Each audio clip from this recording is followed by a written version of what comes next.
J'ai la grippe. Je tiens à préciser que si un Christian regarde cette vidéo, je suis désolé. Badness. Papa. Yeah.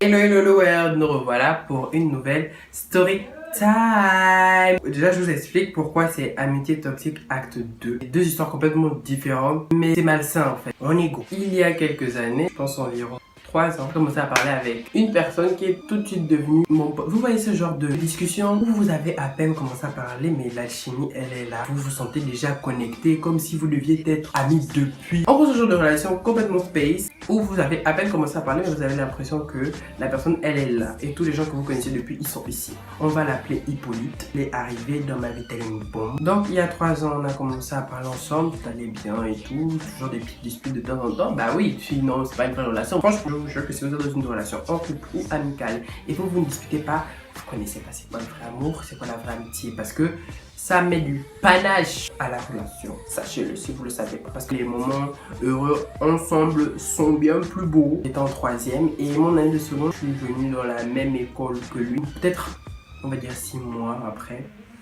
C'est devenu mon meilleur ami quoi. Ça s'est fait vraiment un petit contact. Mais voilà, oui, il y a toujours un mais comme dans toutes les relations. Et comme je vous disais d'ailleurs, ça mouvemente un peu les relations. Il y avait des problèmes. Ah, ça pour des problèmes, il y en avait. Oh, il y en a. Un mois sans discuter, c'était un exploit, un miracle. Il y avait toujours un truc. Le problème, c'est que Hippolyte, c'est le genre de personne très possessive avec les autres, que ce soit en amitié ou en amour. Parce que bon, après, je pense que tout le monde est un peu comme ça, vous voyez. Mais moi aussi, pour ma part, je suis quelqu'un de très possessif. Mais je n'étais pas aussi possessif que ça. Les trucs de petite jalousie, amicale et tout, vous voyez, ça fait toujours un peu plaisir. Tu es là en mode, ouais, la personne tient vraiment à toi et tout et tout. Je te sens plus, quoi. Mais au niveau où ça fait que vous parlez plus, vous faites des petites phases d'embrouille qui dure vraiment longtemps, là ça ne va plus. Ça s'est arrivé très souvent. À cette époque, je sais pas si j'étais bête, il me faisait je te parle plus et tout. Et je sais que j'ai rien fait, enfin pas j'ai rien fait, on va pas dire, mais genre j'ai pas fait quelque chose de grave, quelque chose qui méritait qu'on s'embrouille. Je revenais à chaque fois vers lui, à chaque fois je revenais comme un petit mouton, comme une petite brebis, ouais,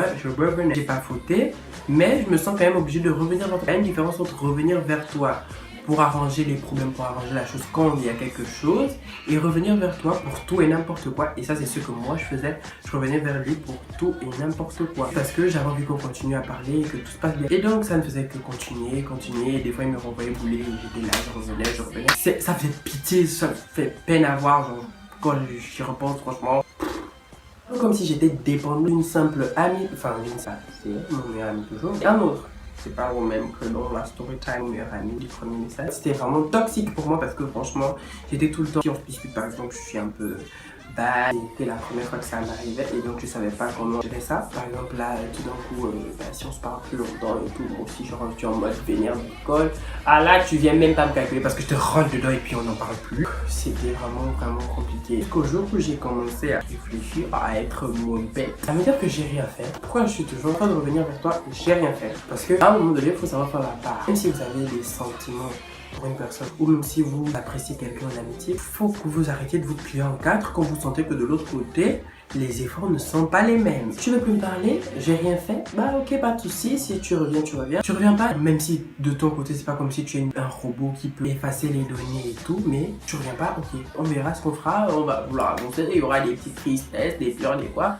Et donc l'année scolaire évoluait comme ça. On a fait un gros break parce que genre on s'est pas parlé pendant un mois. En gros, c'était la période là où je venais de être moins bête. On avait eu de nouveau encore un problème et il est pas revenu. Voilà, il est revenu, j'ai fait non. Non, je reviens pas comme ça, genre je dois l'expliquer parce que ça se passe pas comme tu veux, genre tu me tiens en laisse, si tu veux la balle, tu vas la balle, ça se passe pas comme ça, Hippolyte. En gros, on s'est expliqué et là, on a commencé à moins se discuter et la relation était moins toxique pour moi. Pas dire plus, je réalisais qu'il fallait le déclic d'abord parce qu'en fait, on en avait déjà parlé avant, mais j'étais toujours en mode ouais, mais non, machin, il veut mon bien et tout. Mais à des moments donnés, même si la personne elle veut ton bien et que tu sais pas pourquoi, parce que quelqu'un qui est censé être ton ami vraiment proche n'a rien à te cacher. S'il veut ton bien, il va te dire parce que des fois, il y a des choses qu'il faut pas dire, Non, on doit être cash. Si tu dis être le meilleur ami d'une personne ou la meilleure amie d'une personne, tu ne peux pas te permettre de juste dire ne fais pas ça ou fais ci, ne cherche pas à comprendre. c'est pour ton bien. Da, you're my best friend. Speak with me or not.